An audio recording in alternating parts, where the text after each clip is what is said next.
안녕하세요. 오늘은 사무엘하 21장의 말씀을 가지고 신앙인들의 죄의 처리 문제에 대해서 얘기하려고 합니다. 신앙생활은 이제 하나님 나라와 이제 계속 소통하면서 하나님 나라에서 지시하는 내용을 우리가 지상에 실천하고, 또 우리가 바라고 원하는 바를 이제 하나님 나라의 도움을 통해서 이루어 나가는 이런 관계가 이제 신앙생활에 볼 수가 있습니다. 하나님과 인간의 관계, 즉 창조자 피조물과의 관계에서 가장 문제가 되는 것이 죄의 문제입니다. 아담이 범죄함으로써 하나님과의 관계가 단절되고 저주받았죠. 그래서 하늘마다 잘 되질 않고, 이제 그런 상황이 이제 지금까지 지속된다, 이제 그걸 유전된다 이렇게 말하는데, 어디를 봐도 아담이 범죄한 이후에 회개했다는 말이 없습니다. 그래서 하나님은 인간이 유한하기 때문에 어쩔 수 없이 범죄하는데, 이 문제를 처리할 수 있도록 도와줘야겠다, 이렇게 해서 구약에 보면 이제 그 율법을 통해서 특별 사면법을 만들죠. 그것이 이제 짐승에 의한 대속의 법입니다. 대속의 그런 은혜를 베풀어 주셨죠. 사람이 죄를 범했지만 짐승, 특히 소나 양이 인간의 죄를 대신해 중한다. 그걸 이제 속죄 제사라고 합니다. 죄는 의도를 가지고 범한 죄가 있고, 자신도 모르는 가운데 범한 죄가 있죠. 이 두 가지가 다 죄가 됩니다.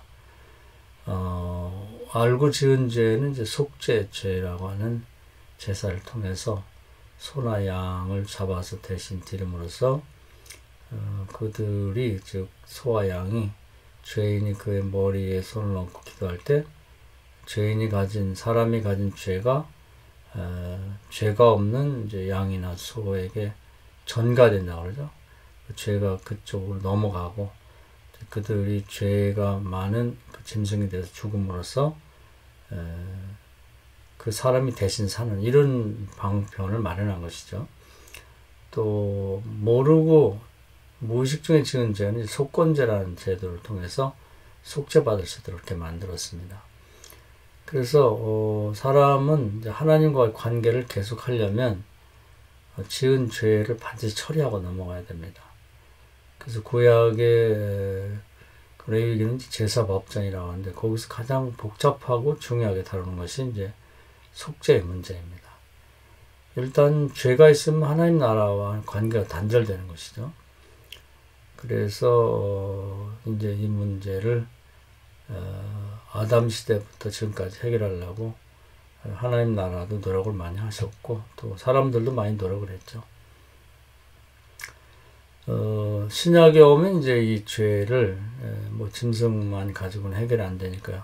하나님의 아들인 예수께서 대신 죽으시고, 또 예수를 믿는 사람들은 그 대속의 은혜, 그 혜택을 보고 죄의 문제가 처리되도록 그렇게 만들었죠. 그러니까 구약보다는 훨씬 더 간소화됐다고 볼 수가 있습니다. 구약에서는 반드시 율법이 정한 복잡한 절차에 따라서 짐승의 제물이나 없으면 곡식이라도 드려서 속죄를 했어야 됐는데, 신약에 오면 이제 이 모든 문제를 예수께서 다 해결하고 죄를 지을 때마다 그때그때 회개만 하면 예수님의 은혜로 이제 죄가 용서되는 이런 간편한 제도를 만들었죠. 그래서 구약과 신약이 옛날 약속과 새로운 약속을 말할 때 그 중심, 핵심이 되는 가장 중요한 약속은 속죄, 죄의 문제를 처리해 주는 것입니다. 이 죄가 일단 해결된 다음에 이제 그 다음에 하나님과의 관계가 논의될 수 있는 거죠. 죄가 있으면 일단 하나님 나라의 관계는, 사람과의 관계는 단절된다, 이렇게 보면 되겠습니다. 그래서 예수께서도 주기도문을 가르쳐 줄 때 거기에 죄의 회개 문제를 다루고 있습니다. 그것이 그만큼 중요하다는 얘기죠. 근데 사실 회개가 쉽지가 않아요. 사람이 기억력이 한계가 있고, 또 보이지 않게 자기 죄에 대한 변명을 자꾸 하려고 하는 성향을 갖고 있습니다. 아담이 원래 그랬죠. 그것이 지금까지도 그런 성향으로 사람들에게 계속 전해 내려온 것 같습니다. 그래서 죄를 회개하려고 마음을 먹어도 뭐 크게 죄가 지은 것 같지 않아요. 그리고 이제 감정적으로 뭐 그때 내가 어쩔 수 없지 않았나 뭐 이렇게 스스로를 변호하는 이런 태도를 취하게 됩니다. 그 죄를 회개할 때는 철저히 법을 근거로 놓고 구약은 율법이고 신약은 이제 복음의 법인데 거기에 근거해서 죄를 논해야 되는 거지 자기 생각으로 그냥 죄도 아니다 이렇게 판단해서는 안 되는 것이죠. 그래서 신약에 오면 예수께서는 더 좋은 방법을 마련하셨는데 그건 뭐냐면 성령의 조명을 받는 것이죠. 요한복음 14장에 보면 성령이 오시면 죄에 대해서 의에 대해서 심판에 대해서 가르쳐 주신다 이렇게 되어 있습니다. 비유를 들자면 우리 방 안이 그저 어둠침침할 때는 뭐 먼지가 없는 것처럼 보이는데 어떤 이유에서 밝은 햇살이 창문을 통해서 이렇게 들어왔을 때 방의 어두운 부분과 햇살이 비친 밝은 부분이 대비되어서 자세히 보면 엄청난 먼지가 있는 것이 보입니다. 이런 식의 조명이죠. 우리가 그동안 살아온 동안에 우리 심령에 죄가 없는 것처럼 보이는데 이제 성령이 밝은 빛으로 조명해 보면 말로 다 할 수 없는 죄가 있다. 그래서 생각하고 말하고 행동하는 것이 다 죄인데 그 속에 죄가 들어있는데 그 성령의 조명을 받으면 이런 것도 죄였나 싶을 정도로 아주 세밀한 것까지 죄가 보입니다. 예수님 말씀 표현대로 하면 홀이라도 죄가 있으면 벌을 받게 되는데 그 홀이가 뭐 화폐의 단위에 가장 적은 것이기도 하고 어떤 이는 그 얼굴에 난 명털, 먼지 같은 거죠. 그런 것도 다 벌 받게 된다고 되어 있기 때문에 그런 것까지 성령께서 다 조명해 주셔서 그것을 회개하게 만들어 준다는 것이죠. 그래서 성령의 역사 중에 이제 회개 역사가 굉장히 큽니다. 죄에 대해서는 해서는 안 되는 걸 한 걸 죄라고 그러고 의라고 하는 건 마땅히 해야 되는데 안 한 거. 그것도 이제 죄가 됩니다. 예를 들면 부모를 효도하는데 안 했다든지 뭐 주의를 지켜야 하는데 안 지켰다. 뭐 이런 것이 다 이제 죄가 되겠죠. 심판에 대해서는 그런 어떤 심판을 받게 될까 하는 걸 가르쳐 주는 거죠. 마치 신명 28장으로 말하면 순종했을 때 받는 복이 있고 그 불순종했을 때 받는 벌이 있고 그리고 그 심판은 어떤 것인가 하는 내용이 담겨져 있는데 이제 그런 거라고 보면 되겠죠. 이제 기본적인 얘기를 좀 드렸고요. 천국 가는 것도 역시 마찬가지입니다. 예수를 믿고 죄를 처리한 사람은 죄가 없는 상태에서 천국에 가는 거고 그렇지 못한 사람은 죄를 그대로 가지고 있기 때문에 죄인으로서 이제 지옥에 가는 것이죠. 그런 형태로 되어 있습니다. 구약으로 말하면 이제 성전에 들어갈 때 죄가 있는 상태에 들어가면 죽죠. 죄가 없는 사람들은 이제 하나님 계신 곳에 들어갈 수 있습니다. 이것이 이제 확대되면 미래에 이제 천국에 대한 계획을 이해할 수 있게 되는 것입니다. 사무엘하 21장에는 그 불행한 얘기가 나옵니다. 뭐냐면 그 기브온 족속을 사울왕이 살아있을 때 학살함으로써 억울한 이들, 이 기브온 족속의 사람들이 하나님 앞에 억울함을 계속 호소하게 됩니다. 그랬을 때 하나님이 그 억울한 사정을 들으시고 이 죄 없는 백성을 학살한 이스라엘 백성들에게 재앙을 내리죠. 그건 3년간 기근이 가뭄과 기근이 오는 것이 경제적인 제재를 가는 것이죠. 죄를 덮어놓으면 이런 재앙이 옵니다. 특히 이제 가난하고 힘없는 사람을 억울하게 했을 때는 이들이 하나님 앞에 호소할 때 반드시 거기에 대한 처벌이 내린다 이렇게 봐야 됩니다. 우리 흔히 속담에도 보면 여인이 하늘 보면 오늘 오래도 이제 소리가 낸다 그런 말이 있습니다. 지금이야 여성들의 권리가 많이 신장이 됐지만 과거 조선시대 때만 해도 여인들은 가장 불쌍했죠. 억울한 일을 당해도 어디 호소할 데도 없는 그런 입장이었기 때문에 이런 여인이 억울한 일을 당하고 하나님 앞에 기도했을 때는 반드시 응답이 된다는 것입니다. 이런 속담이 거저 생긴 게 아니라 인류가 오랜 기간 동안 반복 경험하다 보니까 이런 것들이 사실이라는 것이 밝혀진 것이죠.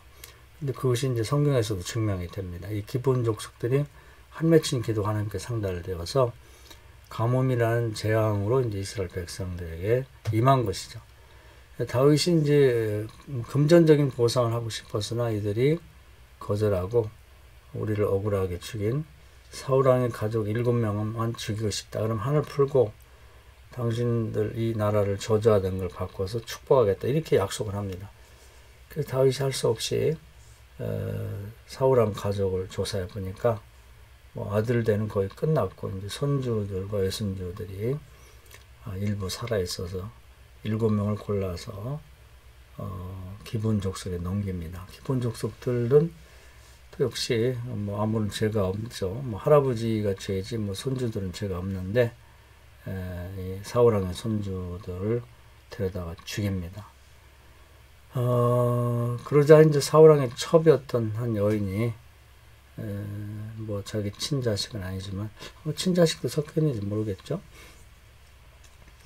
뭐 친손주라고 봐야겠네. 친손주는 아니지만 하여튼 그 사울왕의 손주들이 죽는 걸 보고 너무 안타까워서 하늘에서 그 시체가 이제 뭐 매달려 있는데 하늘에 독수리가 와서 뭐 찍어 먹거나 들깨들이 뜯어먹지 못하도록 그 울면서 밤을 새워가면서 통곡하면서 이제 지키고 있었다고 그래요. 그 사실이 다윗에게 전해지니까 너무 불쌍해서 다시 한번 그 길르앗 야베스에 묻혀있던 사울왕과 그 요나단 또 뭐 말기숨 이런 아비나답 같은 이제 그 왕자들이 시신이 되겠죠. 그래서 이제 아마 오래돼서 이제 뼈밖에 없겠지만 그 유골을 이장해서 잘 적절한 장소에다 묻어주고 그리고 이제 그 사울왕의 손주 외손주가 죽은 시체도 잘 수습해서 장례를 잘 치러줍니다.